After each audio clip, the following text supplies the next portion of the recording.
స్తోత్రాలు చెల్లిస్తున్నాం. మీరు ప్రేమించే నూతన మాసం బట్టి మీకు స్తోత్రాలు. మొదటి దినమందు మొదటి బైబిల్ తరగతిలోనికి మమ్మల్ని తీసుకొచ్చినందుకే మీకు స్తోత్రాలు చెల్లిస్తున్నాం. ఆయన ఇంకా రావాల్సిన వారందరినీ క్షేమంగా దయతో నడిపించమని ప్రార్థిస్తున్నాం. ఈ రాత్రి తరగతిలో నుండి మేము ఏదైతే నేర్చుకోవాలో దాన్ని మాకు నేర్పించమని వేడుకుంటూ ఉన్నాం. ప్రభువా, నేటి దినాల్లో మేము ధ్యానం చేస్తున్నటువంటి ఈ పాఠములు అంశాలు ఆయన మా భావ్య జీవితంలో దీవెనకరంగా ఉండేటట్లు కృప ఇచ్చారు. ఈ బైబిల్ ట్రైనింగ్ ద్వారా మేము ఆధ్యాత్మికంగా బలపడినట్లు, మీరు సువార్త అనేకులకు అందించేవారుగా ఉన్నట్లు, కుటుంబాలు చక్కగా కట్టుకున్నట్లు, మీకు ప్రయోజకులుగా జీవించినట్లు ప్రభా మీరే కనికరించి సహాయం చేయమని మా రక్షకుడైన యేసుక్రీస్తు పరిశుద్ధమైన నామంలో ప్రార్థన చేస్తున్నాము తండ్రి. ఆమేన్. ఇలా దేవుని మహాకృప చేత మన చిన్న గుంపులు అనేటువంటి అంశాన్ని గత అనేక దినాలుగా పరిశీలిస్తూ వస్తూ ఉన్నాం. ఈ చిన్న గుంపులు అనేటువంటి అంశంలో మొత్తం 13 పాఠాలు ఉన్నాయి. ఈ 13 పాఠాల్లో ఇప్పటి వరకు మనము 9 పాఠాలు ధ్యానం చేసాం. ఇంకా ఎన్ని ఉన్నాయి? 13లో 9 పోతే 4 పాఠాలు ఉన్నాయి. ఈ రాత్రి మరి సమయానుకూలంగా కనీసం 3 పాఠాలన్నా మనం ధ్యానం చేద్దాం. 10వ పాఠానికి వెళ్దాం. ఈ 10వ పాఠం మనకు 194, 195 ఈ 2 పేజెస్లో 10వ పాఠాన్ని మనం చూడగలుగుతాం. ఏంటి 10వ పాఠం పేరేంటి? ఇక్కడ చిన్న గుంపులకు సంబంధించిన ప్రశ్నలు మరియు సమస్యల గురించిన చర్చ. అంటే గ్రూప్ డిస్కషన్ అన్నమాట. చర్చ అంటే డిస్కషన్, అంటే గుంపుగా సమావేశమై కొన్ని ప్రశ్నల గురించి, సమస్యల గురించి చర్చించుకోవాలి. ఈ కార్యక్రమం ఎలా ఉంటుంది అని అంటే, గుంపులో ఉన్నటువంటి సభ్యులందరూ ఒక పక్కన ఉంటే ఆ గుంపును నడిపించేటువంటి నాయకుడు, ఫెసిలిటేటర్, సదుపాయకుడు ఇంకొక పక్కన కూర్చొని ఉంటాడు. అప్పుడు గుంపులో ఉన్నటువంటి విద్యార్థులకు అవకాశాన్ని ఇస్తాడు. మరి వారి హృదయంలో ఎటువంటి ప్రశ్నలు ఉన్నాయో, ఎటువంటి సమస్యలు ఉన్నాయో అనేటువంటివి చెప్పమని చెప్తాడు. వాడు చెప్పిన తర్వాత ఈ నాయకుడు వాటికి జవాబు చెప్పడు. ఈ నాయకుడు ఏం చేస్తాడు అంటే, చూడండి 195వ పేజీలో మొదటి లైన్ చదవండి. వస్తా పైన విద్యార్థులు అన్న దగ్గర నుంచి చదవండి. విద్యార్థులు తమ అనుభవముల ఆధారంగా సమస్యలకు లేదా ప్రశ్నలకు సమాధానం ఇచ్చినట్లు ప్రయత్నించారు. అంటే విద్యార్థులు అడిగేటువంటి ప్రశ్నలకు, వారిలో ఉన్నటువంటి సమస్యలకు జవాబు ప్లస్ పరిష్కారం, ఇవి ఎక్కడి నుంచి తీసుకొని రావాలి అంటే విద్యార్థుల్లో నుండే తీసుకొని రావాలి. విద్యార్థులు తమ అనుభవముల ఆధారంగా సమస్యలకు, ప్రశ్నలకు సమాధానములు ఇచ్చినట్లు ప్రయత్నించండి. అంటే సపోజ్ ఆ గ్రూప్ డిస్కషన్లో ఒక విద్యార్థికి ఏదో ప్రశ్న వచ్చింది. ఆ ప్రశ్నకు జవాబు ఏదైతే బాగుంటుంది అని దాని గురించి మళ్ళీ డిస్కషన్ చేయాలి, చర్చించాలి. అప్పుడు ఇంకొక విద్యార్థి ఇదిగో ఈ ప్రశ్నకు ఇదైతే జవాబు బాగుంటుంది అని అనుభవపూర్వకంగా చెప్పాడు అనుకోండి, ఆ జవాబు దానికి తీసుకోవాలి. లేదా ఒక సమస్య ఉంది, ఆ సమస్య ఒక విద్యార్థి పంచుకున్నాడు, ఆ సమస్యకు పరిష్కారం ఏంటి అని ఆ గ్రూప్లో డిస్కస్ చేయాలి, చర్చించాలి. చర్చించినప్పుడు ఇంకెవరైనా ఇదిగో ఈ సమస్యకు ఈ విధంగా అయితే పరిష్కారం బాగుంటుంది అని చెప్పారనుకోండి, ఒకవేళ అది సూటబుల్గా ఉంటే దాన్ని అన్వయించుకోవాలి. అటువంటిది ఈ చిన్న గుంపులకు సంబంధించిన ప్రశ్నలు మరియు సమస్యను గురించినటువంటి చర్చ. ఇప్పుడు ఒక ఇలిస్ట్రేషన్ మనం చూస్తా ఉన్నాం. ఒక ఉదాహరణ ఈ 195 పేజీలో రోమన్ నంబర్ 1 ఉంది కదా, ఆ 1 ఏముంది? హెడ్లైన్ చదవండి ఒకసారి. చిన్న గుంపు పరిచర్యకు సంబంధించిన వాస్తవికతలు అంటే ఒక స్టోరీ గురించి ఇక్కడ మనం చూస్తా ఉన్నాం. ఈ కథలో మార్టిన్ అనేటువంటి వ్యక్తి మనకు కనిపిస్తాడు. చదవగలరా ఆ పారాగ్రాఫ్ ఎవరైనా? మార్టిన్ గత 4 మాసాలుగా ఒక చిన్న గుంపును నడిపిస్తున్నాడు. చిన్న గుంపుల కూడికలకు 6 సభ్యులు తప్పక హాజరవుతున్నప్పటికీ వారు తమ విశ్వాసంలో చెప్పుకోదగినంత ఎదుగుతున్నట్టు కనిపించడం లేదు. గుంపు కూడా వారి చుట్టూరా ఉన్న వారికి సాయం చేయాలని ఏమంత ఆసక్తి చూపడం లేదు. వారానికి ఒక మారు కలుసుకొని వారి సమస్యల గురించి మాట్లాడుకొని కొద్దిసేపు బైబిల్ను అధ్యయనం చేసి కూడికను ముగించటతో వీరు తృప్తి పడిపోతున్నట్టు కనబడుతున్నారు. కానీ మార్టిన్ విరోధికమైన ఆశాభంగంతో ఆలోచించిపోతున్నాడు. సభ్యులు ఆధ్యాత్మికంగా మరి ఎక్కువ పరిపక్వత నొందినట్లు సహాయకరంగా ఉండడానికి ఏదైనా వేరే విధమైన కార్యకలాపమును చేపట్టితే బాగుంటుందేమో అతనికి తెలియడం లేదు. కొన్ని రోజులు ఈ పని మొత్తానికే మానివేస్తే మంచిది అని కూడా అనుకుంటున్నాను. చాలు. ఈ పారాగ్రాఫ్ మనము చదువుకున్నాము. ఈ పారాగ్రాఫ్ ఎలాంటిది అంటే ఇందులో మార్టిన్ అనేటువంటి ఒక వ్యక్తి మనకు కనిపిస్తా ఉన్నాడు. ఈ మార్టిన్ అనేటువంటి వ్యక్తి 4 నెలలుగా ఒక చిన్న గుంపును నడిపిస్తా ఉన్నాడు. ఆ చిన్న గుంపు కూడికలకు 6 మంది కొత్త వాళ్ళు హాజరవుతా ఉన్నారు. ఈ హాజరవుతున్నటువంటి కొత్త వారికి అంటే ఈ 6 కొత్త వారిలో ఇంకా విశ్వాసం అనేటువంటిది అంతగా కనబడలేదు. సరే, ఈ 6 విశ్వాసంలో ఇంకా ఎదగలేని స్థితిలో ఉన్నారు. పోతే ఆ చిన్న గుంపులో ఎవరైనా 6 సహాయం చేసి వారిని విశ్వాసంలో బలపరుస్తారా అంటే ఆ చిన్న గుంపులో కూడా ఎవరు అటువంటి విధానంలో కనబడటం లేదు. ఏదో వస్తూ ఉన్నారు, ప్రశ్నలు అడుగుతుంటున్నారు, సమస్యలు చెప్పుకుంటా ఉన్నారు, ప్రార్థన చేసుకుంటున్నారు, బైబిల్ ధ్యానం చేస్తున్నారు, మళ్ళీ తిరిగి యథావిధిగా వెళ్ళిపోతూ ఉన్నారు. కానీ అక్కడ ఒక సక్సెస్ఫుల్ ఈవెంట్గా దాన్ని మనం చూడలేకపోతున్నాం. ఎందుకంటే 6 వచ్చినటువంటి వాళ్ళ విశ్వాసం అంతగా లేదు. పోతే చిన్న గుంపులో ఉన్నటువంటి వాళ్ళు కూడా 6 విశ్వాసంలో నడిపించేంత భారం వాళ్ళకి లేదు.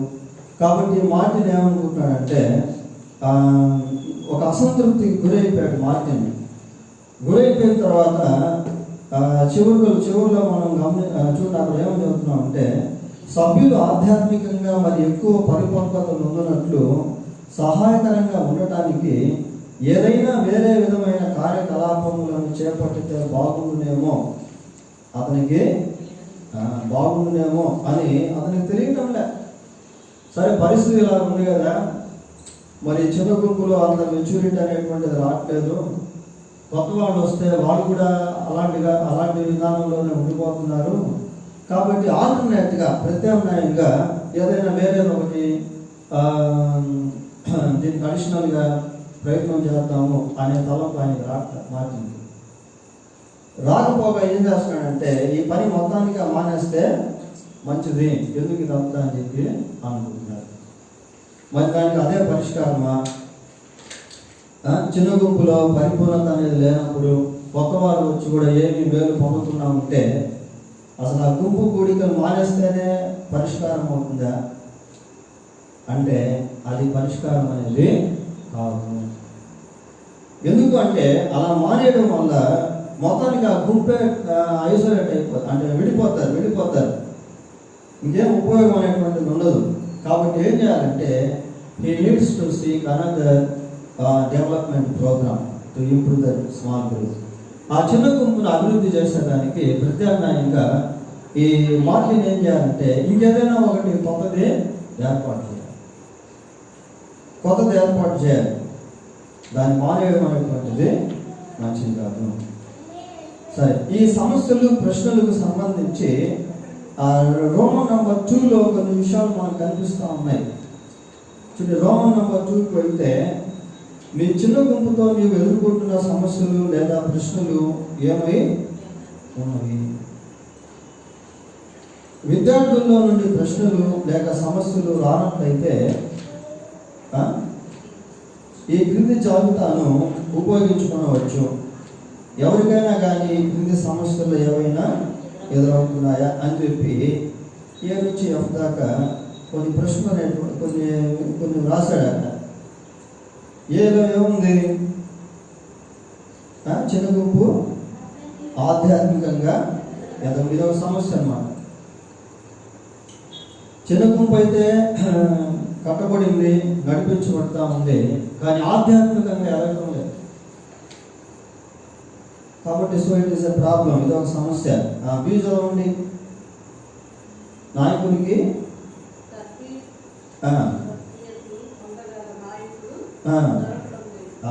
నాయకునికి తర్బీదు పొందగల నాయకుడు దొరకడం లేదు. అంటే నాయకుడు ఏం చేయాలి? చిన్న గుంపులోంచి ఒక నాయకుడిని లేవనెత్తాలి. అంతకుముందు కూడా మనం చెప్పుకున్నాం ఈ ప్యాటర్న్. చిన్న గుంపులో నుంచి నాయకుడు వేసి మరికొన్ని చిన్న గుంపులు అనేటువంటివి తయారు కావాలి. అయితే నాయకునికి తర్బీదుని ఇచ్చేదానికి నాయకుడికి నాయకుడు దొరకడం లేదు. ఇది ఒక ప్రాబ్లం అన్నమాట. ఒక సీలో ఏముంది? చిన్న గుంపు తనంతట తానుగా హెచ్చగుచున్నటకు కోరుకోవడం లేదు. అంటే చిన్న గుంపులు ఆ చలనం అనేటువంటిది రావట్లేదు, భారం అనేటువంటిది రావట్లేదు. మనం ఎప్పుడు చూసినా 15 మంది ఉన్నాము, ఇంకా కొంచెం మనం గుంపులో ఎదిగేటువంటి ప్రయత్నం చేద్దాం, మన గుంపును అభివృద్ధి చేసుకునే ప్రయత్నం చేద్దాం అనేటువంటి ఆ సెన్సేషన్, స్పర్శ అనేటువంటిది ఆ చిన్న గుంపుకు రావట్లేదు, ఆ కోరిక అనేటువంటిది రావట్లేదు. ఇది ఒక సమస్య. నెక్స్ట్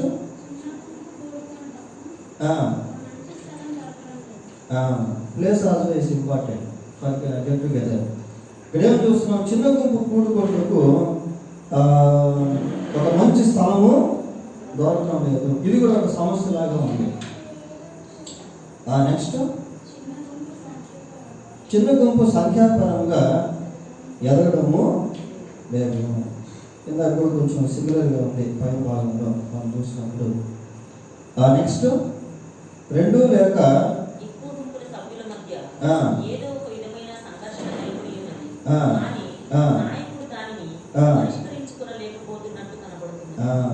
గుంపులో సమస్యలు వస్తూ ఉన్నాయి. 2 లేక ఎక్కువ గుంపుల సభ్యుల మధ్య ఏదో ఒక విధమైనటువంటి సంఘర్షణలు నెలకొని ఉన్నవి, కానీ నాయకుడు దాన్ని పరిష్కరించుకోలేకపోతున్నట్టు కనబడుతుంది. కాబట్టి గుంపులో ఆ సమస్యలు అనేటువంటివి పరిష్కారం లేనటువంటివిగానే ఉండిపోతా ఉన్నాయి. కనుక ఇది గ్రూప్ డిస్కషన్ అనేటువంటిది జరగాలి. మరి దీనికి what is the solution for such kind of problems? అటువంటి సమస్యలకి పరిష్కారం ఏంటి? రోమన్ నంబర్ 3 చదవండి. పరిష్కారంగా ఉంది కదా, అదొకసారి చదవండి. ఒక సమస్య వెనుక తరచుగా సామాన్య సూత్రాలు లేదా కారణాలు ఉంటాయి.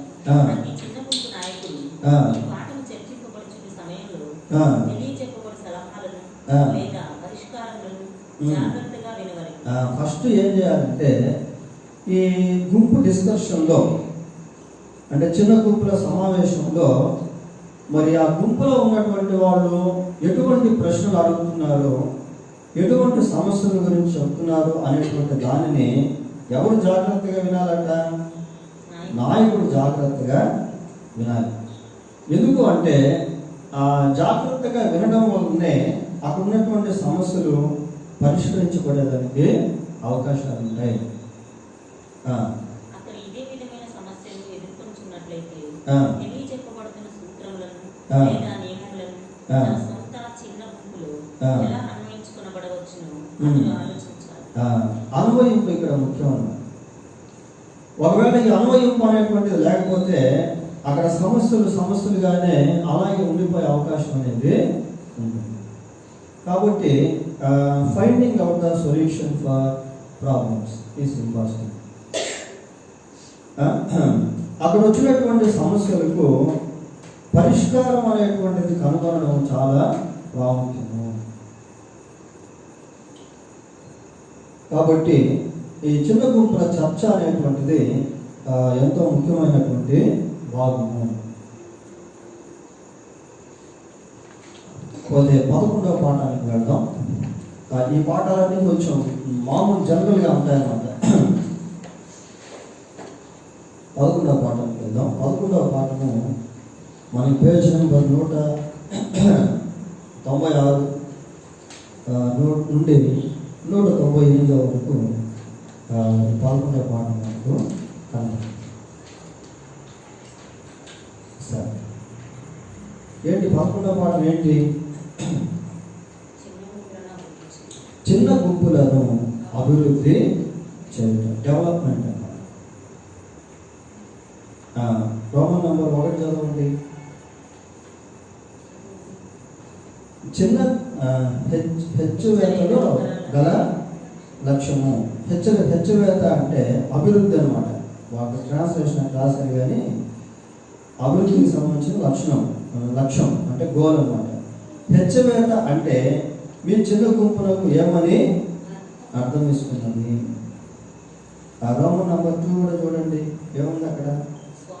స్వాభావికముగా హెచ్చకు పద్ధతి. స్వాభావికంగా అంటే ఇప్పుడు చిన్న గుంపులో 10 మంది ఉన్నారనుకోండి, సహజ సిద్ధంగా వాళ్ళకి ఆలోచన రావాలి, అభివృద్ధి చెందాలి అనేటువంటి ఆలోచన వాళ్ళకి స్వతహాగా రావాలి.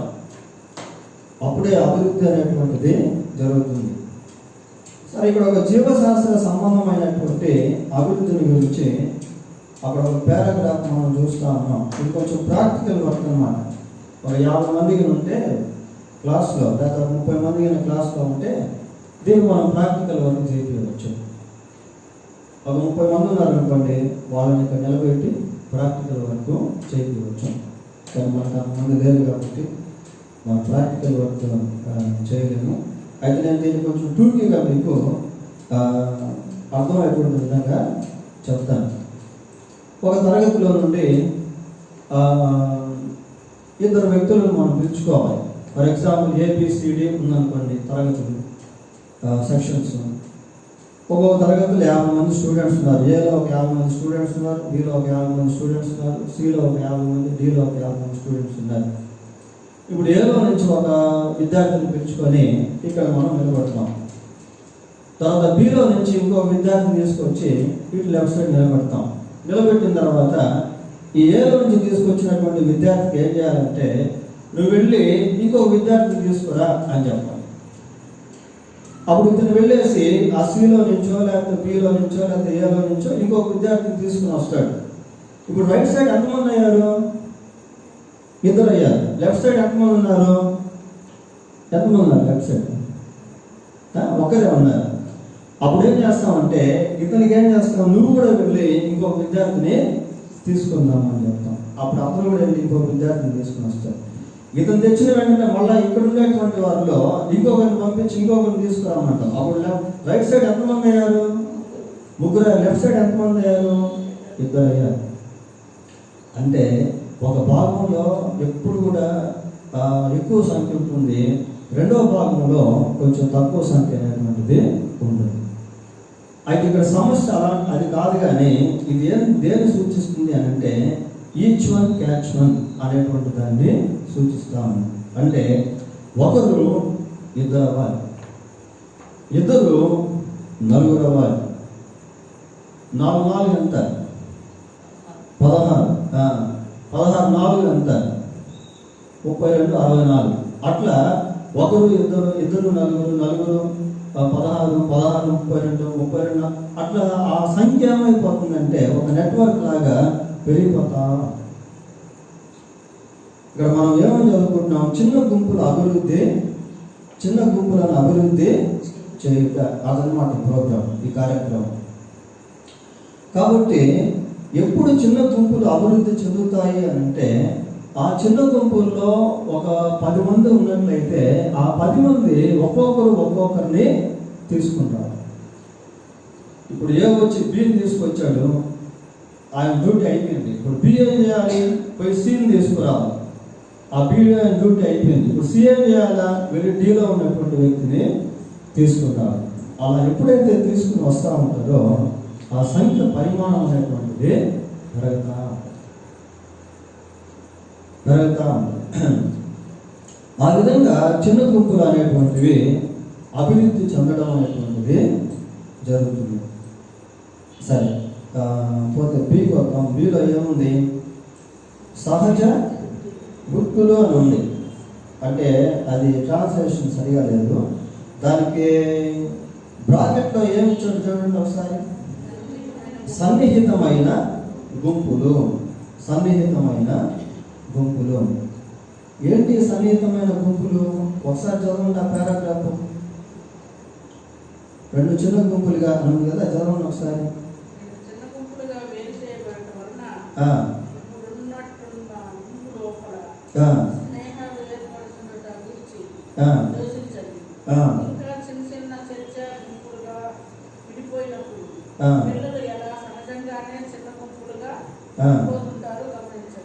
చాలు.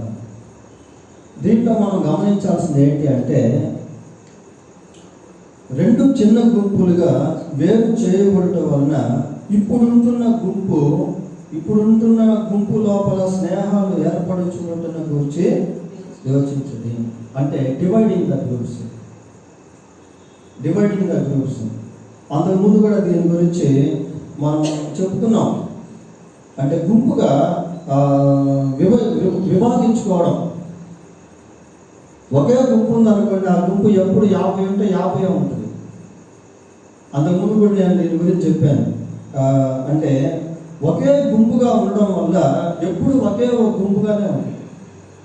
కాబట్టి గుంపు ఏమైపోవాలంటే డివైడ్ అయిపోవాలి. 2 గుంపులుగా 4 గుంపులుగా డివైడ్ అయిపోవాలి. దాని ఆవశ్యకత ఏంటో తర్వాత మళ్ళీ మనం చూద్దాం. అంటే విడిపోవడం వల్ల లేక గుంపులుగా విభజించడం వల్ల వచ్చేటువంటి సత్ఫలితాలు ఎలా ఉంటాయనేది తర్వాత మనం చూద్దాం. సరే, ఈ మ్యాటర్ని కొంచెం పక్కన పెట్టి ఆ సికి వెళ్దాం. సిలో ఏముందో చూడండి ఒకసారి. హెచ్చువేత విధానంలోని మెట్లు. హెచ్చువేత అంటే అభివృద్ధి అన్నమాట. అభివృద్ధి చెందేటువంటి విధానంలో మెట్లు ఎలాంటివి అని అర్థం. ఏమనుంది ఒకసారి చదవండి. చిన్న గుంపు హెచ్చువేత నిమిత్తము ముందుగానే సిద్ధపడుట. భవిష్యత్తులో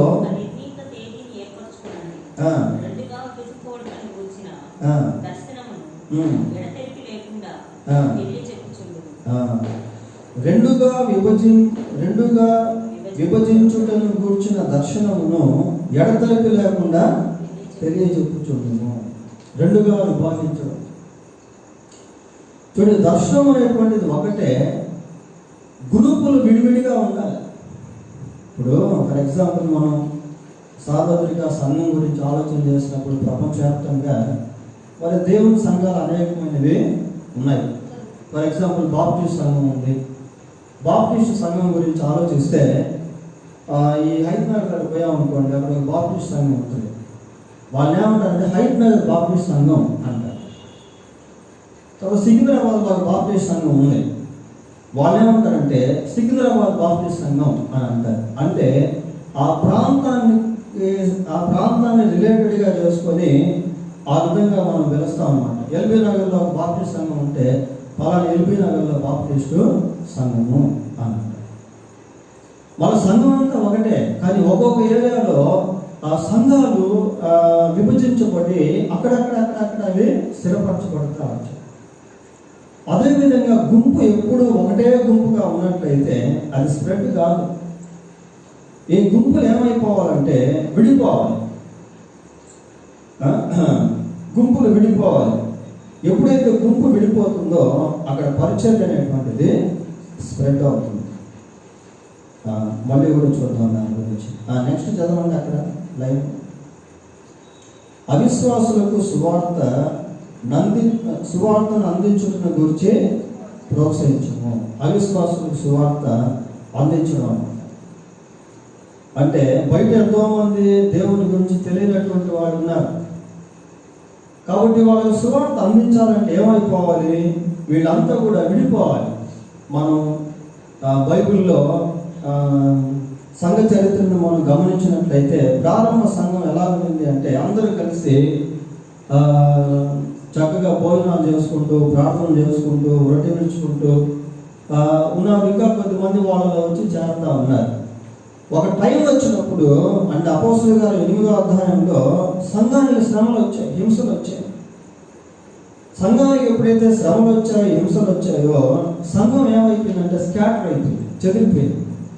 ఇటువైపు కొద్దిమంది వెళ్ళిపోయారు, అటువైపు కొద్దిమంది వెళ్ళిపోయారు, ఇంకొక వైపు కొద్దిమంది వెళ్ళిపోయారు, సమరయ వైపు కొద్దిమంది, ఇట్లా డిఫరెంట్ ప్లేసెస్ అన్నమాట. వివిధ రకాల స్థలాలకి వాళ్ళు చెదిరిపోయారు. ఈ చెదిరిపోయిన తర్వాత ఏమైందంటే వాళ్ళు ఎక్కడెక్కడైతే చెదిరిపోయారో అక్కడ సువార్త ప్రకటించడం స్టార్ట్ చేశారు. సువార్త ప్రకటించడం ఎప్పుడైతే స్టార్ట్ చేశారో అక్కడ మళ్ళీ సంఘాలు అనేటువంటివి కట్టబడుతూ వచ్చాయి. చూడండి ఒకసారి అపోస్తలుల కార్యములు 8వ అధ్యాయం. అపోస్తలుల కార్యములు 8వ అధ్యాయం మొదటి వచనం ఎవరైనా. ఆ కాలమందు యెరూషలేములోని సంఘమునకు గొప్ప హింస కలిగినందున అపోస్తలులు తప్ప అందరూ యూదయ సమరయ దేశముల యందు చెదిరిపోయారు. హింసలు ఎప్పుడైతే వచ్చాయో సంఘం ఇప్పుడు ఒకటిగా చెదిరిపోయింది. చెదిరిపోయిన తర్వాత ఎక్కడెక్కడైతే ప్రజలు చెదిరిపోయారో ఆ చెదిరిపోయినటువంటి వారు సువార్తను ప్రకటించడం ప్రారంభించారు. 4వ వచనం చదవండి. కాబట్టి చెదిరిపోయిన వారు సువార్త వాక్యమును ప్రకటించుచు సంచారము చేశారు. చూశారు, చెదిరిపోయినటువంటి వారు ఇంకా మళ్ళీ వెనక్కి వెళ్ళిపోవడం కానీ దేవుని వదిలిపెట్టడం కానీ చేయలేరు.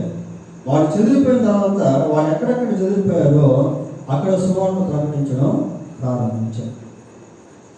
ఎప్పుడైతే సువార్త ప్రకటించారో అక్కడ మనుషులు మారుమనసు పొందడం ప్రారంభించారు.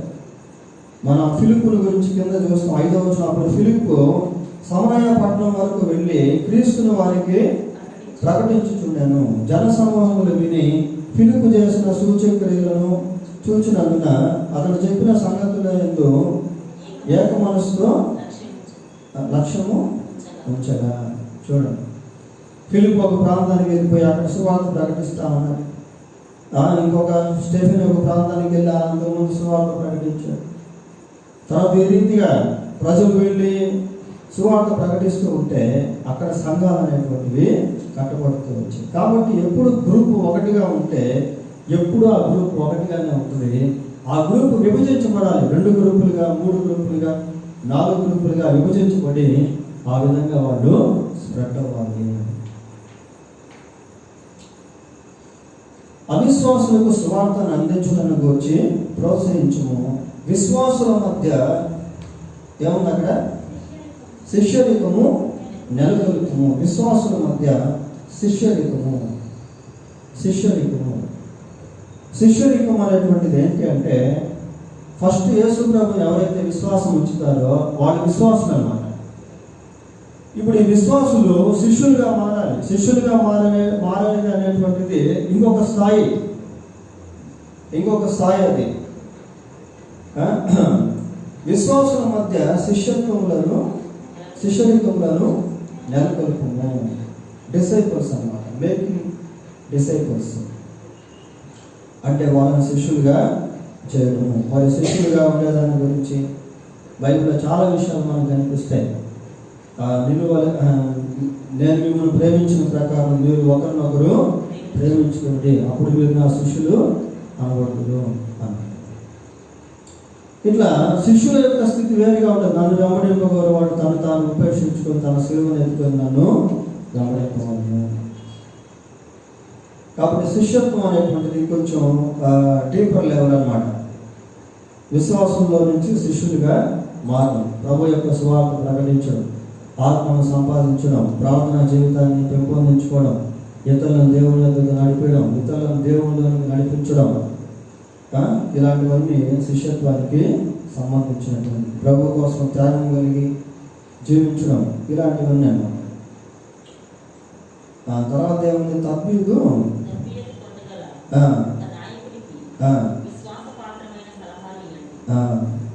తర్బీదు పొందగల ఒక నాయకునికి విశ్వాస పాత్రమైన సలహాలు ఇవ్వండి. అంటే ఇప్పుడు గుంపులో ఒక 5 గుంపులుగా విభజించాం. ఒక 50 మంది ఉన్నారు, 5 గుంపులుగా విభజించాం. ఒక్కొక్క గుంపులు ఎంతమంది ఉన్నారు? 50ని 5 భాగాలు చేస్తే ఒక్కొక్క గుంపులు ఎంతమంది ఉంటారు? 10 మంది ఉంటారు. ఆ 10 మంది మీద ఒక నాయకుడిని ఏర్పాటు చేయడం. ఆ 10 మంది మీద ఒక నాయకుడిని ఏర్పాటు చేయడం. మామూలుగా ఒకే గుంపులో 50 మంది ఉంటే నాయకులు ఒకే ఒక వ్యక్తి ఉంటాడు.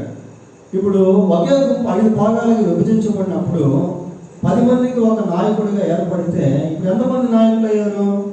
5 మంది నాయకులు. అదనమాట. కాబట్టి గుంపులు విభజించబడే కొలది నాయకుల యొక్క అభివృద్ధి కూడా జరుగుతా ఉంది. కనుక ఎవరైతే తర్ఫీదు పొందాలనుకుంటాడో ఆ నాయకునికి విశ్వాసపాత్రమైన సలహాలు ఇవ్వండి.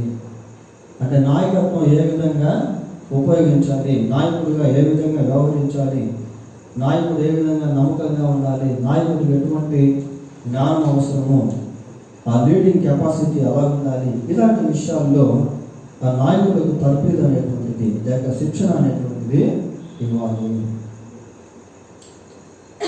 రెండవది చూడండి, రెండవది ఏముందో, చిన్న గుంపు హెచ్చువేతను అమలు చేయుట. చిన్న గుంపు అభివృద్ధిని అమలు చేయడం అన్నమాట. హెచ్చువేత అంటే అభివృద్ధి అని అర్థం. చిన్న గుంపు హెచ్చువేతను అమలు చేయడం, ఇంప్లిమెంటింగ్ అన్నమాట. ఏదో ఊరికే వినేసి అలాగే ఉండిపోవడం కాకుండా దాన్ని పుట్ ఇంటూ ప్రాక్టీస్, క్రియారూపంలోనికి పెట్టుకోవడము. ఏమున్నాడు చదవండి.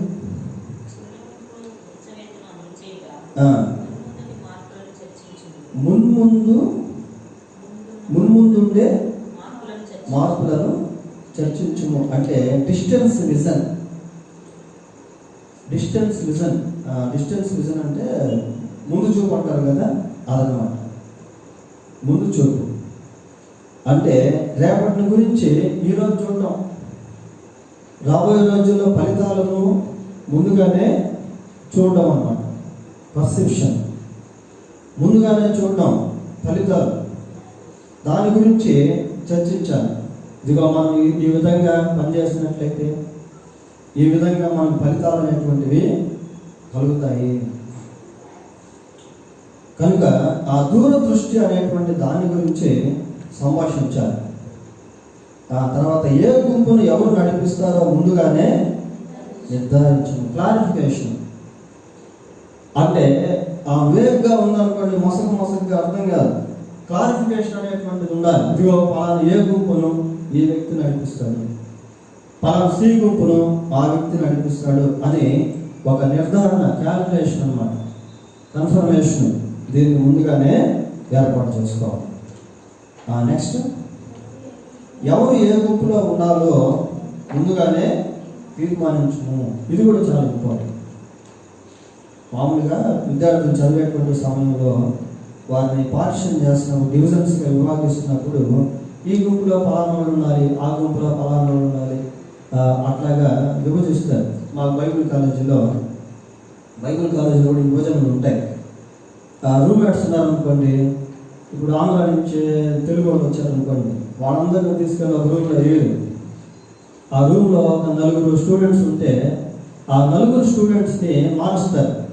ఒక వ్యక్తిని తీసుకొచ్చి యూపీ స్టూడెంట్ని వేస్తారు, ఇంకెక్కడో మిజోరాము అక్కడ ఉంటే ఆ వ్యక్తిని తీసుకొచ్చి అక్కడ వేస్తారు, ఇంకా తమిళనాడు ఎక్కడో ఉంటే ఆ వ్యక్తిని తీసుకొచ్చి ఇక్కడ వేస్తారు, మరి తెలుగు మాట్లాడిన వ్యక్తిని తీసుకెళ్ళి ఇంకో దగ్గర వేస్తారు. ఇప్పుడు తెలుగు మాట్లాడేవాడు ఉంటాడు, తమిళ మాట్లాడేవాడు ఉంటాడు, హిందీ మాట్లాడేటువంటి వాడు ఉంటాడు, ఇంగ్లీష్ మాట్లాడేటువంటి వాడు, అట్లా వాళ్ళు విభజిస్తారు. కాబట్టి అంటే నేను ఒక ఎగ్జాంపుల్ చెప్పాను మీకు. ఎవరు ఏ గుంపులో ఉండాలో ముందుగానే తీర్మానించము. అంటే గ్రూప్స్గా డివైడ్ చేసినప్పుడు, ఇదిగో ఈ గ్రూప్లో ఈ వ్యక్తి ఉంటే బాగుంటుంది, ఈ వ్యక్తి గ్రూప్ అంతటిని కూడా నడిపించగలుగుతాడు, అభివృద్ధి చేయగలుగుతాడు అని ఒక నిర్ధారణ చేసి ఆ గుంపుకి అతన్ని అపాయింట్ చేయడం. ఆ గుంపులో క్రికెట్ ఆడేటప్పుడు కానీ, ఫుట్బాల్ ఆడేటప్పుడు కానీ వాళ్ళు కూడా ముందుగానే ఏం చేస్తారంటే ఎవరు చక్కగా ఆడగలరో అనేటువంటి వారిని సెలెక్ట్ చేసుకుంటారు. సెలెక్ట్ చేసుకొని ఒకవేళ సరిగా ఆడైనటువంటి వాళ్ళు ఉంటే వాళ్ళకి ముందుగానే కొంచెం తర్ఫీదులు ఇచ్చి శిక్షణ ఇచ్చి మళ్ళీ వాళ్ళ ఈక్వలైజేషన్ దానికి సమాంతరంలోనికి తీసుకురావడం అనేటువంటిది చేస్తారండి. ఆ రీతిగా అన్నమాట. కూడిక కొరకు అనువైన స్థలమును ఏర్పాటు చేయము. ఇందాక మనం సమస్యల గురించి చూస్తూ వచ్చాం. ఈ పేజీలో రోమన్ నెంబర్ 2లో 195 పేజీలో కొన్ని చూసాం. మరి స్థలం గురించి కొన్ని అంటే సమస్యల గురించి ఒక రకంగా చెప్పాలంటే ఇక్కడ ఆ సమస్యలకు పరిష్కారాలు లాంటివిగా ఇవి మనకు కనబడతా.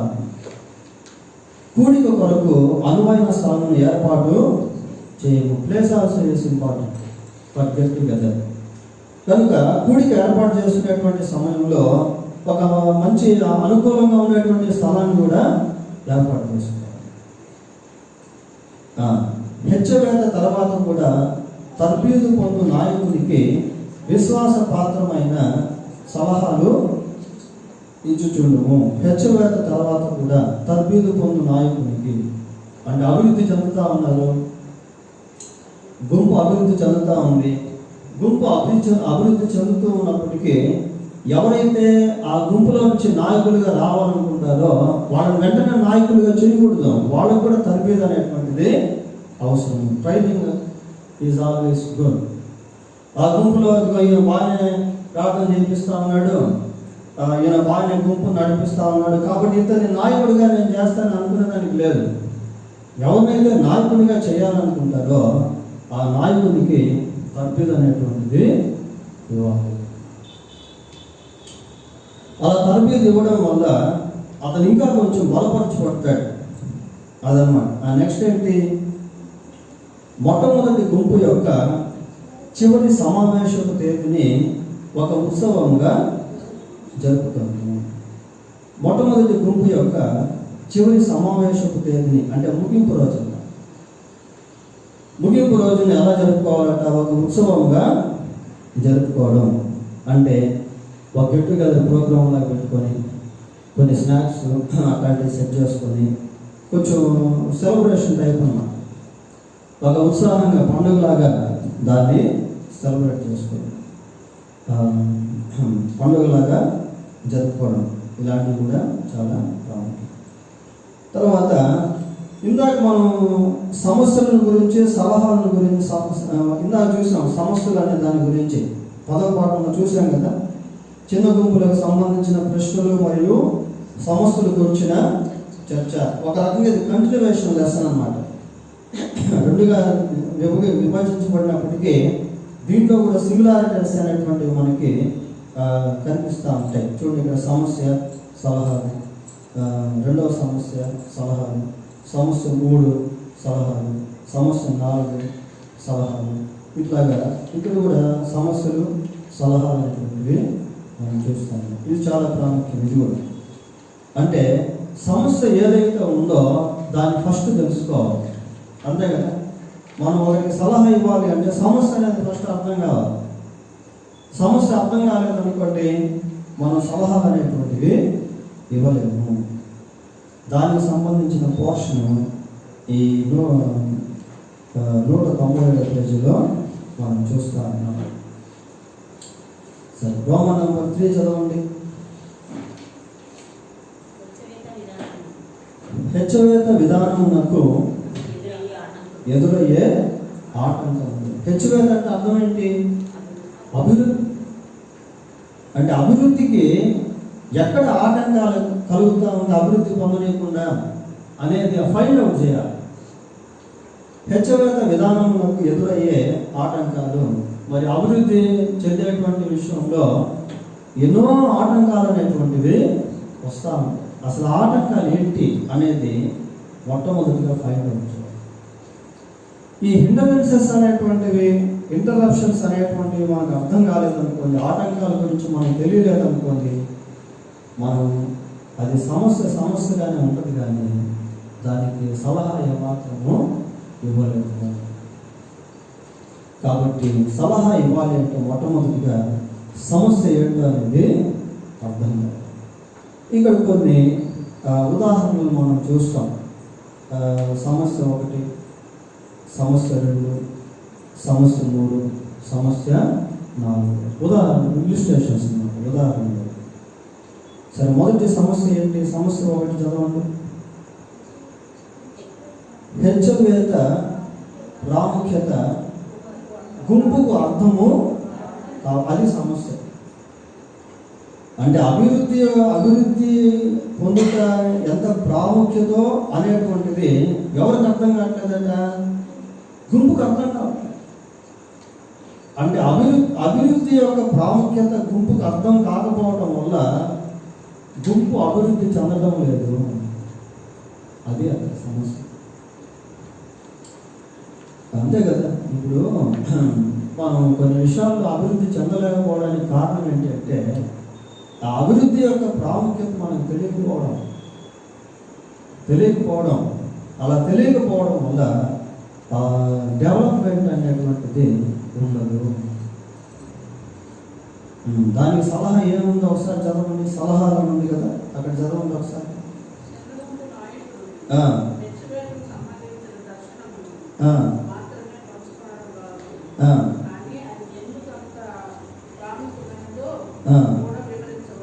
ఎందుకు అభివృద్ధి చెందటం లేదు?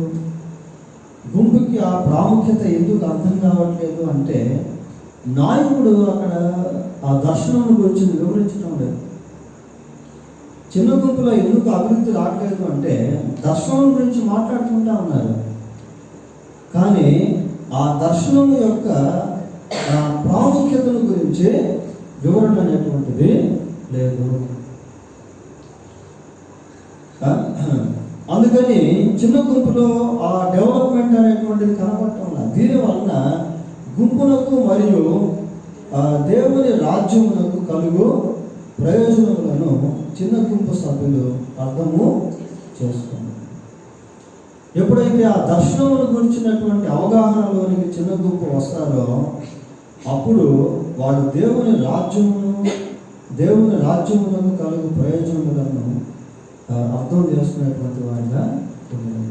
So vision should be informed. Vision should be told with clarification. అంటే ఆ దర్శనం అనేటువంటిది వివరణాత్మకంగా పంచుకోవాలి. Vision should be shared with clarification. అంటే దర్శనం గురించినటువంటి క్లారిటీ లేక స్పష్టత అనేది, వివరణ అనేటువంటిది చిన్న గ్రూపులకి ఎవరు ఇవ్వాలంటే నాయకుడు ఇవ్వాలి. ఎప్పుడైతే నాయకుడు అంటే కేవలం ఒక దర్శనం గురించి మాత్రమే మాట్లాడకుండా ఆ దర్శనం యొక్క ప్రాముఖ్యత ఎంత గొప్పదో అనేటువంటిది వివరిస్తాడో అప్పుడు చిన్న గుంపులకి అది అర్థమైనప్పుడు చిన్న గుంపుగా ఉండకుండా అది స్ప్రెడ్ అవుతుంది. కాబట్టి సమస్య ఎక్కడ అంటే ఆ దర్శనం గురించిన ఆ వివరణ చిన్న గుంపుకు అర్థం కావట్లేదు. కనుక చిన్న గుంపుకు దర్శనం గురించినటువంటి వివరణ అందించాలి. దాని ప్రాముఖ్యత ఏంటనేది తెలియజేయాలి. అది అక్కడ సొల్యూషన్. రెండవ సమస్య ఏంటి? చదవండి. అక్కడ సమస్య 2 అని ఉంది కదా, సమస్య 2 అని అది చదవండి ఒకసారి.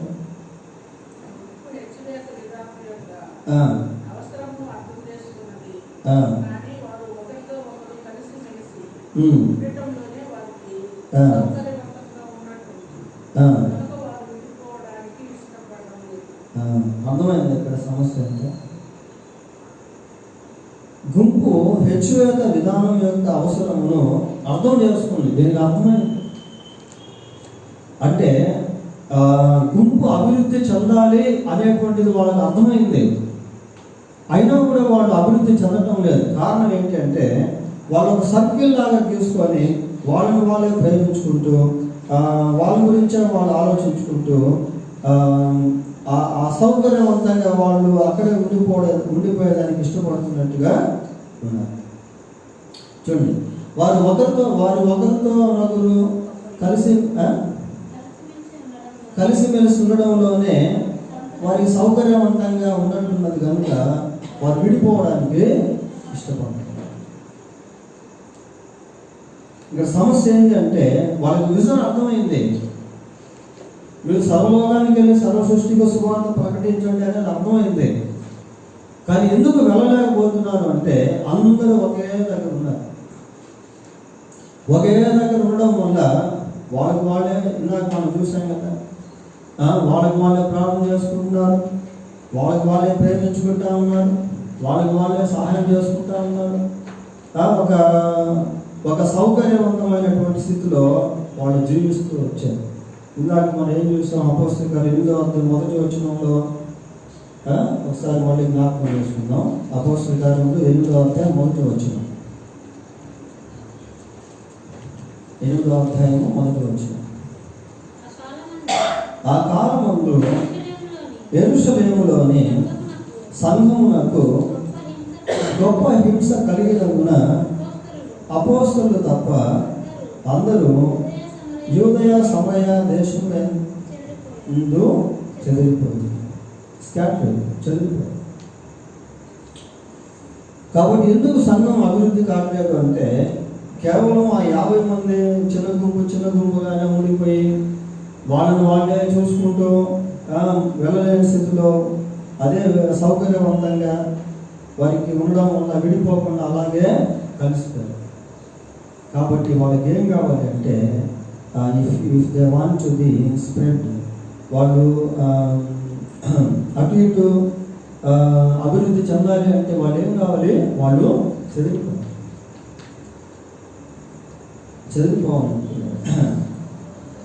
కాబట్టి vision, even though if we understand what is the vision, if we are the same place, ఒకే స్థలంలో దర్శనం అర్థం చేసుకున్నప్పటికీ ఒకే స్థలంలో ఉన్నట్లయితే వీ కాంట్ బి స్ప్రెడ్, మనం వ్యాపించలేదు.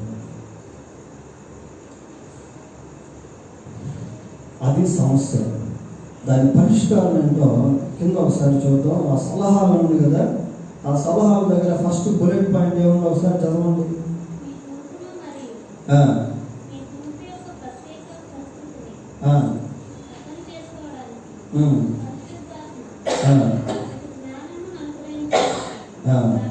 ఇది సొల్యూషన్ ప్రాబ్లం. మీ గుంపును మరియు మీ గుంపు యొక్క ప్రత్యేక పరిస్థితిని అర్థం చేసుకోవడానికి పరిశుద్ధాత్మ మీకు జ్ఞానం అనుగ్రహించినట్లు ప్రార్థన చేయండి. పరిశుద్ధాత్మ జ్ఞానాన్ని అనుగ్రహిస్తాడు. జ్ఞాన వివేకముల ఆత్మ అని మనం బైబిల్లో చూస్తాం ప్రియులు. కాబట్టి పరిశుద్ధాత్మ ద్వారా జ్ఞానాన్ని పొందుకోవాలి. మరి అప్పుడు కూడా వాళ్ళు శిష్యులు సువార్త ప్రకటిస్తున్నటువంటి సమయంలో వాళ్ళు ఎన్నో ఆటంకాలకు గురయ్యి కొన్నిసార్లు ఆగిపోయి ప్రార్థన చేస్తూ ఉంటే పరిశుద్ధాత్మ వారిని బలపరిచి మరి ధైర్యంగా వాళ్ళ సువార్త ప్రకటించడానికి సహాయం చేశారు. చూడండి, అపోస్తలుల కార్యాలు 4వ అధ్యాయం, అపోస్తలుల కార్యాలు 4వ అధ్యాయం 11వ వచనం ఒకసారి, 11 కాదు 31వ వచనం ఒకసారి చదవండి. వారు ప్రార్థన చేయగానే వారు కూడి ఉన్న చోటు కంపించను. అప్పుడు వారందరూ దేంతో నిండారట? పరిశుద్ధాత్మతో నిండిన వారై దేవుని వాక్యమును ధైర్యంగా బోధించారు. కాబట్టి if you want to be spread here and there, we need the guidance of the Holy Spirit. అనేక ప్రాంతాలకు అభివృద్ధి చెందాలి అంటే పరిశుద్ధాత్మ నడిపింపు అనేటువంటిది, జ్ఞానం అనేటువంటిది అవసరం. 3వ బుల్లెట్ పాయింట్ చదవండి. 2వ చదవండి కానీ 3వ చదవండి ఒకసారి.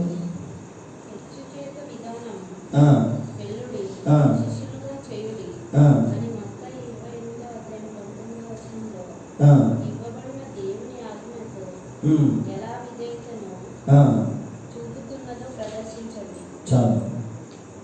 ఇక్కడ చూడండి, వెల్లుడి శిష్యులనుగా చేయండి. మత్తయి సువార్త 28:19 వచ్చిన దాన్ని మనము చూస్తాం. దీని గ్రేట్ కమిషన్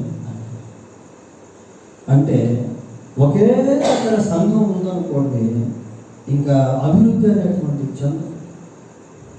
కాబట్టి వెళ్ళాలి, సువార్త ప్రకటించాలి, ఇతరులను శిష్యులుగా వెల్లుడి శిష్యులుగా చేయాలి. కాబట్టి ఒకటే స్థలంలో కాకుండా స్ప్రెడ్ అవ్వాలి అంటే, అభివృద్ధి, చిన్న గుంపు అభివృద్ధి చెందాలి అంటే ఆ గుంపు వేరే చదివిపోయి అక్కడ దేవుని కొరకు జీవిస్తూ దేవుని స్వార్థను ప్రకటిస్తూ ఉంటే అక్కడ గుంపులు అనేటువంటివి లేక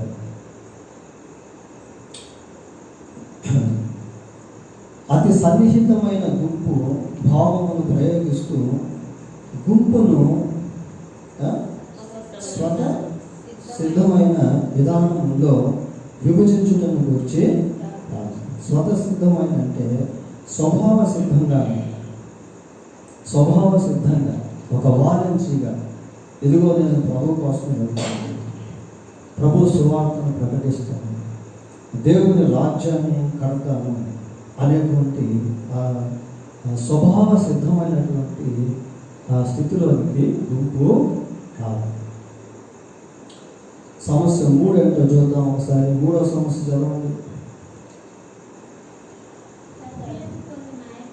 తర్బీదు పొందు నాయకుడు లేడు. అర్థమైంది అది? తర్బీదు పొందు నాయకుడు లేడు అంటే తర్బీదు ఇచ్చే నాయకుడు ఉన్నాడు కానీ తర్బీదు పొందే నాయకుడు లేదు. అది సమస్య. తర్బీదు ఇచ్చే నాయకుడు ఉన్నాడు కానీ తర్బీదు పొందేటువంటి నాయకుడు లేదు. ఇప్పుడు ఒక 50 మంది ఉన్నారు గుంపు. ఆ గుంపును డివైడ్ చేసినప్పుడు 25 మంది వచ్చారు. ఆ 20 మందిలో ఎవరో ఒక నాయకుడు కావాలి, వాళ్ళు నడిపించాలంటే. ఇప్పుడు 2 గుంపులు అయినాయి కదా. ఇప్పుడు ఆ 25 మందిని నడిపించాలంటే ఒక నాయకుడిని తర్బీదు ఇవ్వాలి. అయితే తర్బీదు పొందేటువంటి నాయకుడు ఆ గుంపులో లేడు.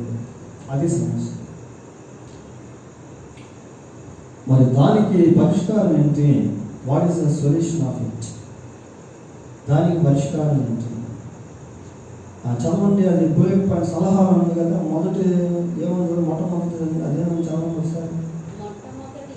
ఎవరిని ఎన్నుకోవాలి అనే విషయంలో అతనికి పరిశుద్ధాత్మ జ్ఞానం అనుగ్రహించినట్లు చిన్న గుంపు నాయకుడు ప్రార్థనలో సమయం గడపవలను. ఆ తర్వాత తర్బీదు పొందు వానిని ఉద్దేశపూర్వకంగా ఎంపిక చేసుకుని అతన్ని శిష్యునిగా చేస్తూ అతనికి విశ్వాసపాత్రమైన సలహాలు ఇచ్చుచుండవలను. చాలు. ఒక నాయకునికి తర్బీదు ఇవ్వాలన్నా, ఆ నాయకుడిని ఏర్పాటు చేసుకోవాలన్నా పరిశుద్ధాత్మ జ్ఞానము అవసరము. మనం బైబిల్లో శిష్యుల గురించి చూసినప్పుడు, ఫర్ ఎగ్జాంపుల్ పౌలును వాళ్ళు దేవుని పరిచర్యకు పంపించారు. ఆ పంపబడేటువంటి సమయంలో వాళ్ళు ఏం చేశారంటే ప్రార్థన చేశారు. ఊరికి అనామతి ఈయన బాగా యాక్టివ్గా ఉన్నాడంటే మీరు పంపించేద్దాం అనుకోవాలి. వాళ్ళెంతో ప్రార్థన చేసిన తర్వాత పరిశుద్ధాత్మ దేవుడు వారితో మాట్లాడాడు. చూడండి, అపోస్తుల కార్యములు 13వ అధ్యాయం, అపోస్తుల కార్యములు 13వ అధ్యాయం మొదటి వచనం ఒకసారి చూడండి. అంత్యోకయలో ఉన్న సంఘములో బర్నబా, నిగేర్ అనబడిన సిమెయోను, కురేనీయుడైన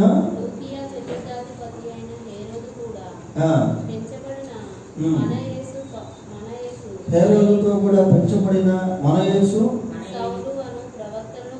సౌలు అను ప్రవక్తలను బోధకులను ఉండేది. ఇక్కడ కొద్దిమంది ప్రజలను మనం చూస్తూ ఉన్నాం, కొద్దిమంది మనుషులను మనం చూస్తూ ఉన్నాం. 2వ వచనం చదవండి. చేయించుండగా పరిశుద్ధాత్మ నేను బర్నబాను సౌలును పిలిచిన పని కొరకు వారిని నాకు ప్రత్యేక పరచుడని వారితో చెప్పాను. అంతటా వారు ఉపవాసం ఉండి ప్రార్థన చేసి వారి మీద చేతులు ఉంచి వారిని పంపింది.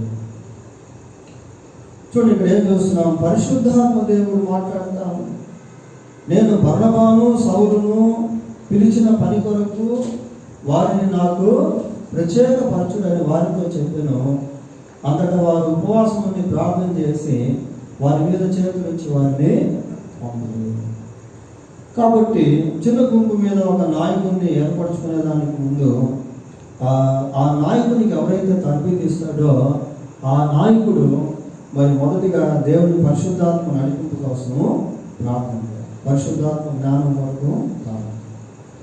ఆ తర్వాత ఆ గుంపులో ఎవరైతే నాయకుడిగా ఉండేదానికి అర్హుడిగా కనిపిస్తూ ఉన్నాడో ఆ వ్యక్తికి తర్బీదునిచ్చి నాయకుడిగా వారిని నియమించారు. కింద బుల్లెట్ పాయింట్స్ కూడా ఉన్నాయి, అవి కూడా దాదాపు ఆ విధంగానే ఉంటాయి. కొద్ది సమస్య 4 ఉంది కదా, ఈ 4 ఇవన్నీ కూడా ఏంటి అంటే సమస్య 4 సలహాలు, తర్వాత ఆలోచించుటకు, పునః సవరించుటకు, తర్వాత కార్యాచరణ ప్రణాళిక, ఇవన్నీ కూడా క్లాసుకు సంబంధించిన అన్నమాట. ఇది ప్రాక్టికల్ వర్క్. ఇది మామూలుగా మనం నిజంగా ఒకవేళ బైబిల్ కళాశాలలో తర్బీదు పొందుతున్నట్లయితే, లేక ఇక్కడ కూడా ఒక 60 మంది 50 మంది అట్లా ఉండి తర్బీదు పొందుతున్నట్లయితే ఇట్లా వలయాకారంలో కుర్చీలాగా వేసుకొని డిస్కషన్ చేస్తూ కార్యాచరణ ప్రణాళికలను సిద్ధపరిచేటువంటి ప్రాక్టికల్ వర్క్ అనేది ఈ భాగం అంతా కూడా మనకి కనిపిస్తుంది. సరే, ఇంకా దీన్ని అక్కడ పెట్టేద్దాం. ఇప్పుడు ఎన్ని పాఠాలు అయినాయి?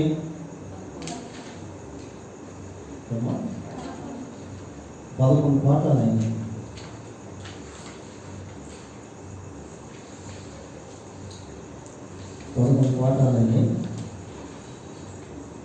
సరే, 12వ పాఠాన్ని జస్ట్ ఒకసారి అవుట్లైన్ చూద్దాం. 12వ పాఠం మనకు 229వ పేజీ నుండి 230, అంటే 2 పేజెస్లోనే ఈ 12వ పాఠం మనకు కనిపిస్తుంది. చూడండి, 229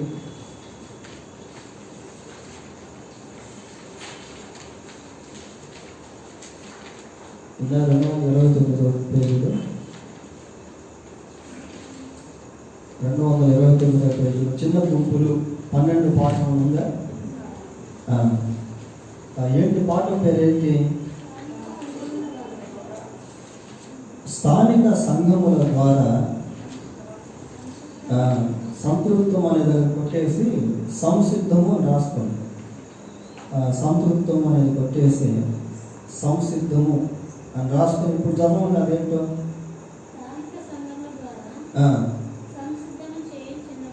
అదనమాట. సంతృప్తం అనేది అదే పదం రిలేటెడ్గా లేదు. స్థానిక సంఘముల ద్వారా సంసిద్ధము చేయు చిన్న గుంపులు, చాలా ప్రాముఖ్యమైనటువంటి అంశం పాఠం. లోకల్ చర్చెస్ ఉంటారు కదా, ఇప్పుడు మన అనాస్పూర్ సంఘము, లేదా కోహెడా సంఘము, లష్కర్గూడ సంఘము, ఆ స్థానిక సంఘంలో నుండి మరి చిన్న గుంపులను తయారు చేయడం, సిద్ధపరచడం, అదనమాట ఈ అంశం, ఆ పాఠం. స్థానిక సంఘముల ద్వారా సంసిద్ధము చేయు చిన్న గుంపులు. చిన్న గుంపులను స్థానిక సంఘము సంసిద్ధం చేయడం. సంసిద్ధం అంటే ఎక్కువ అన్నమాట, వాటిని సిద్ధపరచడం.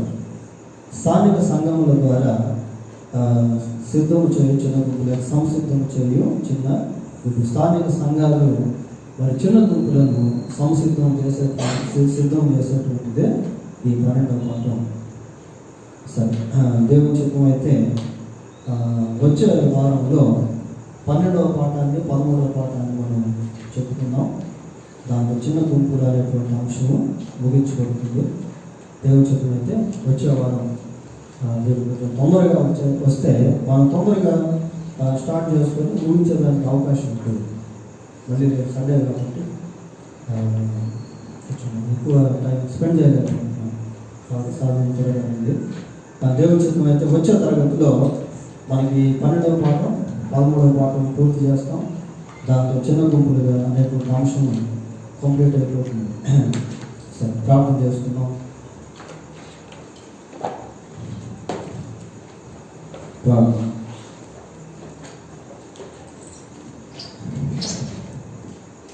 పరిశుద్ధులైన మా దేవా, మీకు వందనాలు స్తోత్రాలు చెల్లిస్తూ ఉన్నాం ప్రభువా.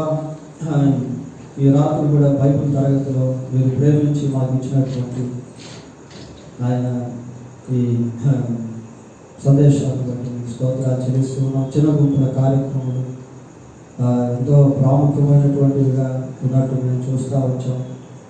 మా జీవితాల్లో మేము ఈ పాటల ద్వారా ఏదైతే నేర్చుకోవాలో దాన్ని నేర్చుకుంటూ కృపదయ చేయండి. అలాగనే మా యొక్క బాధ్యతలు మేము నిర్వహించవలసినటువంటి వాటిని నిర్వహించుటకు కృపదయ చేయండి ప్రభావ. కేవలం ఒక చిన్న గుంపుగా మేము ఉండగా అనేక గుంపులుగా విభజించబడి అనేక ప్రాంతాలకు విస్తరించబడే వారుగా ఉండటకు సహాయం చేయండి ప్రభావ. ఎప్పుడు విశ్వాసముగా కాకుండా శిష్యులముగా మారినట్లు కృపదయ చేయండి. సేవకులుగా మారినట్లు సహాయం చేయండి ప్రభావ. ఆయన మరి వచ్చే తరగతికి ప్రభావం తగు రీతిగా స్థితిపరచండి. మీరు ప్రేమించి మాకు ఇచ్చినటువంటి బైబిల్ ట్రైనింగ్ కోర్సును బట్టి మీకు స్తోత్రాలు చెల్లిస్తున్నాం. అనేక విధాలుగా మీ వాక్యాన్ని మేము పరిశీలించుకునేదానికి మాకు ఇచ్చిన అవకాశాలను బట్టి మీకు వందనాలు. మేము వింటున్నటువంటి పాఠములు మా జీవితానికి ఎక్కడెక్కడ ఏ భాగాల్లో మేము అన్వయించుకోవాలో ఆయా భాగాల్లో అన్వయించుకొని మీకు ప్రయోజకులుగా మారినట్లు సహాయం చేయండి. మీ రాజ్యవ్యాప్తి కొరకు ప్రయాసపడే వారుగా మమ్మల్ని చేయండి ప్రభావ. మమ్మల్ని ఆత్మను బట్టే జాగ్రత్తగా చేయమని ప్రార్థిస్తూ ఉన్నాం. సంఘాలను కట్టేటువంటి వారిగా చేయండి. అనేకులకు తర్బీదునిచ్చేటువంటి నాయకులుగా ఉండినట్లు సహాయం చేయండి ప్రభావ. మీకే వందనాలు స్తోత్రాలు చెల్లిస్తూ మరి టీసీసీపీ కార్యక్రమాలు ఎక్కడెక్కడ జరుగుతున్నాయో అక్కడ ఉన్నటువంటి విద్యార్థుల కొరకు ఉపాధ్యాయుల కొరకు ప్రార్థన చేస్తూ ఉన్నాం. వారిని కూడా మీరు దీవించి ఆశీర్వదించండి. ట్రైనింగ్ ప్రోగ్రామ్స్ ద్వారా అనేక మంది ప్రార్థనా పరులు, మిషనరీలు, సువార్థికులు, సంఘ కాపులు ప్రభావం మరి వచ్చినట్లుగా సహాయం చేయండి. మీ సన్నిధి మాకందరికీ తోడుగా ఉంచండి. మీరు మమ్మల్ని ప్రేమించి మాకు ఇచ్చిన నూతన మాసమును బట్టి కూడా మీకు మరొకసారి వందనాలు స్తోత్రాలు చెల్లిస్తూ మా ప్రభు యేసు క్రీస్తు పరిశుద్ధమైన అయా మరి వచ్చిన ప్రతి ఒక్కరిని దీవించండి. ఇక అనేక మంది రాలేకపోయారు ఆయన, వారు కూడా వచ్చే తరగతిలో ఆయన రాగలిగిన కృపదయ చేయండి. మా ప్రభు యేసు క్రీస్తు పరిశుద్ధమైన నామంలో ప్రార్థన చేస్తున్నాము తండ్రి. ఆమేన్. మన తండ్రి అయిన దేవుని ప్రేమ, మన ప్రభు అయిన యేసు క్రీస్తు యొక్క కృప, పరిశుద్ధాత్మ దేవుని యొక్క సన్నిధి సహవాసం మనకు, కుటుంబాలకు, అలాగే ట్రైనింగ్ ప్రోగ్రామ్స్ ఎక్కడెక్కడైతే జరుగుతున్నాయో అక్కడ ఉన్నటువంటి ఉపాధ్యాయులకు, విద్యార్థులకు, మరి మేనేజ్మెంట్ వారందరికీ కూడా తోడై ఉండి కాపాడుతూ ఉంటారు. ఆమేన్.